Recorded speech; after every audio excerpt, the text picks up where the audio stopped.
Good afternoon, students. I hope you all are safe. In the last video, we have completed up to question number 6 of exercise 11.1, and today we are going to continue with question number 7th. So let's begin. Radha is drawing a dot rangoli, a beautiful pattern of lines joining dots with chalk powder. जो राधा है वो क्या draw कर रही है? एक रंगोली. किसके use से? किसकी हेल्प से? डॉट्स की हेल्प से. She has 9 dots in a row. अब वो जो रंगोली ड्रॉ कर रही है उसको वो किसकी हेल्प से ड्रॉ कर रही है? डॉट्स की हेल्प से. और एक रो में कितने डॉट्स हैं? 9 dots. Row means like this and column means like this. So यहाँ पे हम किसकी बात कर रहे हैं? रो की. सो जो एक रो है उसमें कितने 9 डॉट्स हैं? 1 2 3 4 5 6 7 8 9. अब यहाँ पे कितनी भी रोज हो सकती हैं. How many dots will her rangoli have for R rows. अब यहाँ पे हमको नहीं पता कि नंबर ऑफ रोज कितनी है, तो हमें बताना है कि आर रोज में नंबर ऑफ डॉट्स कितने हैं. How many dots are there if there are 8 rows. अगर 8 रोज हैं तो नंबर ऑफ डॉट्स कितने होंगे? इफ देयर आर 10 रोज. अगर 10 रोज हैं तो नंबर ऑफ डॉट्स कितने होंगे? So like the number of rows. So number of rows हमने क्या सपोज कर लिया? R. Number of dots in a row. जो एक रो है उसमें कितने डॉट्स हैं? 9. Now total number of dots. अब total number of dots in R rows. अब हमें नंबर ऑफ रोज तो पता नहीं है, हमने सपोज किया है कितना, लेट किया है हमने क्या? आर. मतलब नंबर ऑफ रोज हमने क्या सपोज किया है? आर. तो total number of dots in R rows is equals to 9 R. तो अगर आर रोज होंगी तो उसमें कितने डॉट्स होंगे? टोटल 9 का मल्टीप्लाई कर देंगे किससे? आर से. Means 9 are. नाउ अब हम क्या सॉल्व करते हैं जो उसका नेक्स्ट पार्ट है. If R is equals to 8. अब यहाँ पे हमको क्या दिया हुआ है? जो वेरिएबल है आर, उसकी वैल्यू दी है हमको 8. तो मतलब आर क्या हो गया? Number of rows. तो number of dots in R rows, sorry number of dots in 8 rows. तो अगर 8 रोज है तो नंबर ऑफ डॉट्स कितने होंगे? सो यहाँ पे नंबर ऑफ डॉट्स कितने थे? वन रो में 9. सो 9 into 8, 9 into 72, 72 dots. Now next is if r is equals to 10. अगर r is equals to 10 है मतलब नंबर ऑफ रोज जो है हमें कितनी दी हुई है? 10. सो नंबर ऑफ डॉट्स इन 10 रोज. तो 10 रोज में नंबर ऑफ डॉट्स कितने हो जाएंगे? 9 इंटू 10. सो 90 डॉट्स. अगर नंबर ऑफ रोज 10 है तो डॉट्स कितने हो जाएंगे? Number of dots 90. सो हमें यहाँ पे r क्या दिया हुआ था? वेरिएबल दिया हुआ था नंबर ऑफ रोज. और इन दोनों में हमको क्या? r की वैल्यू दी थी. r is equals to 8 and r is equals to 10. I hope this question is clear to you. Now question number 8. Leela is राधा's younger sister. जो लीला है वो कौन है? राधा की यंगर सिस्टर है, मतलब छोटी सिस्टर है. लीला is 4 years younger than Radha. जो लीला है वो राधा से कितनी? 4 years younger है, मतलब 4 years छोटी है. Can you write लीला's age in terms of राधा's age? अब हमें क्या लिखना है? जो लीला की एज है किसके टर्म्स में लिखना है? वो राधास की, जो राधा की एज है उसके टर्म्स में. Take Radha's age to be X year. हमें राधा की एज क्या लेनी है? X year. इसका मतलब क्या है कि यहाँ पे हमें ये नहीं पता कि राधा की एज कितनी है, हमें बस ये पता है कि जो लीला है वो राधा से 4 years यंगर है. सो अब हम क्या करेंगे? यहाँ पे राधा की एज को जो है वेरिएबल लेंगे. बट इससे पहले हम एक एग्जाम्पल लेते हैं. सपोज आप जो हो, आपकी जो एज है वो है 12 years और जो आपका ब्रदर है वो आपसे 4 years यंगर है. आपकी एज है 12 years. सो आपकी एज क्या है? 12 years है. और जो आपका ब्रदर है वो जो है आपसे 4 years यंगर है, छोटा है. तो अब आपको बताना है आपके ब्रदर की एज कितनी है. सो आप कैसे फाइंड आउट करोगे? जो आपकी एज है उसमें से अगर आप 4 years माइनस कर दो, क्योंकि आपका जो ब्रदर है वो आपसे 4 years छोटा है, तो अगर अपनी एज में से आप 4 years माइनस कर दोगे तो आपको पता चल जाएगा आपके ब्रदर की एज कितनी है. Means 8 years. अब यहाँ पे आपको पता था कि आपकी एज कितनी है. अब यहाँ पे जो क्वेश्चन है इसमें हमको पता नहीं है कि राधा की एज कितनी है, हमें बस ये पता है कि जो लीला है वो राधा से 4 years जो है यंगर है. तो यहाँ पे हम राधा की एज जो है वो लेट कर लेंगे. लेट सो यहाँ पे जो राधा की एज है वो हमने जो है x ईयर्स अज्यूम कर ली। Let Radha's age be x years. और जो लीला है वो राधा से कितनी 4 ईयर्स यंगर है। Leela is 4 years younger than Radha. Therefore Leela की एज कितनी होगी? तो जब राधा की एज जो है x दी हुई है, अगर इसमें से हम 4 ईयर्स माइनस कर देते हैं, हम इसमें से अगर 4 ईयर्स माइनस कर देते हैं तो हमें पता चल जाएगा कि लीला की एज कितनी है। अगर यहाँ पे हमें सपोज कुछ वैल्यू दी होती, सपोज 20 दी होती, 30 दी होती, तो हम 30 में से 4 ईयर्स माइनस कर देते तो हमें पता चल जाती लीला की एक्चुअल एज क्या है। बट यहाँ पे हमको जो है वेरिएबल दिया हुआ है, वेरिएबल हमने लेट किया है, तो हम जो हमने वेरिएबल लेट किया है उसमें से हम -4 कर देंगे, क्योंकि हमें लीला की एज किसके टर्म्स में बतानी है? राधा की एज के टर्म्स में।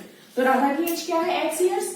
तो x में से अगर हम 4 माइनस कर देंगे तो हमें क्या पता चल जाएगा? जो लीला की एज है in terms of Radha's age. Therefore Leela's age is x -4 years. So Leela की एज कितनी आ जाएगी? x -4 years. I hope this question is clear to you.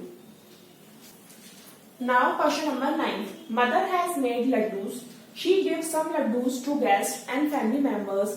Still 5 laddus remain. जो मदर है उन्होंने क्या बनाया है? लड्डूस बनाए हैं, और कुछ लड्डू जो है उन्होंने गेस्ट और फैमिली मेंबर्स को दे दिए, बट उसके बाद भी कितने 5 लड्डू जो है बचे हैं। If the number of laddoos mother gave away is L, how many laddoos did she make? जो उन्होंने लड्डूस दिए हैं किसको? गेस्ट को और फैमिली मेंबर्स को, अगर वो उनका जो नंबर ऑफ लड्डूस है वो अगर L है तो हमें बताना है कि टोटल लड्डू कितने हैं जो उन्होंने बनाए हैं। मतलब जो बचे हुए लड्डू हैं वो और जो उन्होंने टोटल लड्डू दिए हैं वो टोटल कितने होंगे। सो number of laddoos mother gave away, तो नंबर ऑफ लड्डू जो मदर ने दिए हैं वो कितने दिया हुआ है हमको? L। मतलब ये हमको वेरिएबल दिया हुआ है, हमें एक्चुअल वैल्यू नहीं पता लड्डू की। एंड रिमेनिंग लड्डू हमको कितने दिए हुए हैं? Remaining laddoo is equals to 5। So यहाँ पे अगर हमें कोई नंबर दिया होता, कोई भी वैल्यू दी होती, सपोज 20 दी होती है, हमें बताना होता टोटल नंबर ऑफ लड्डू कितने हैं जो मदर ने बनाए हैं, तो हम क्या करते दोनों को ऐड कर देते, मींस 20 + 5, तो हमें पता चल जाता टोटल लड्डू कितने बनाए हैं मदर ने? 25। अब यहाँ पे नंबर ऑफ लड्डू जो मदर ने दिए हैं वो कितने दिए हैं हमको? L, वेरिएबल दिया हुआ है। सो अब हम ऐड कैसे करेंगे? क्योंकि यहाँ पे तो हमको वेरिएबल दिया हुआ है, वो एक्चुअल वैल्यू तो दी नहीं है। अभी भी हम ऐसे ही ऐड करेंगे, सिंपली L + 5, जिससे हमें पता चल जाएगा टोटल लड्डू कितने हैं। बिकॉज L क्या है? L क्या दिया हुआ है हमको? वेरिएबल। किस चीज के लिए दिया हुआ है ये? जो नंबर ऑफ लड्डूज है जो मदर ने दिए हैं किसको? गेस्ट को और फैमिली मेंबर्स को। और 5 जो है क्या है? रिमेनिंग लड्डू। तो टोटल लड्डू अगर हमें निकालने हैं तो हम क्या करेंगे? L + 5।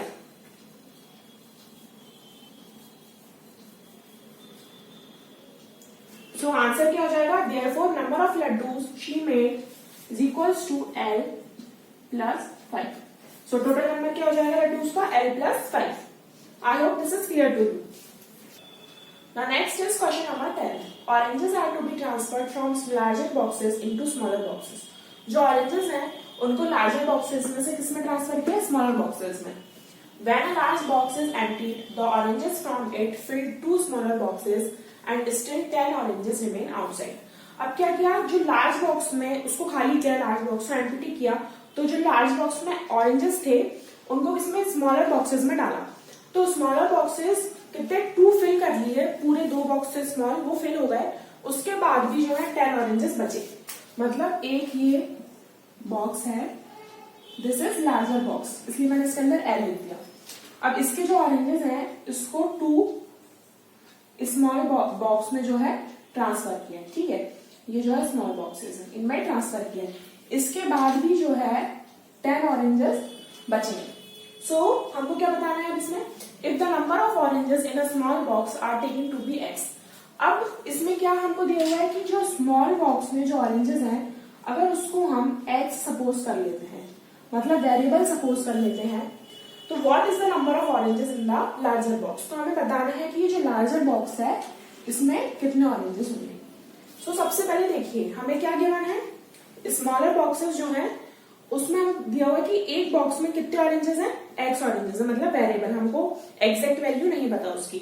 अब हमको क्या बताना है कि टोटल नंबर ऑफ ऑरेंजेस कितने हैं लार्जर बॉक्स में। तो लार्जर बॉक्स को जब खाली किया तो 2 स्मॉल बॉक्सेस में जो है ऑरेंजेस को डाला।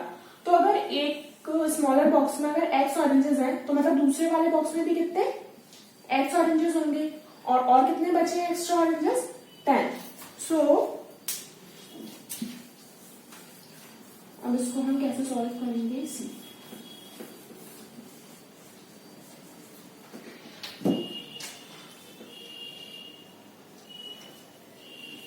So solution, let the number of oranges in a small box.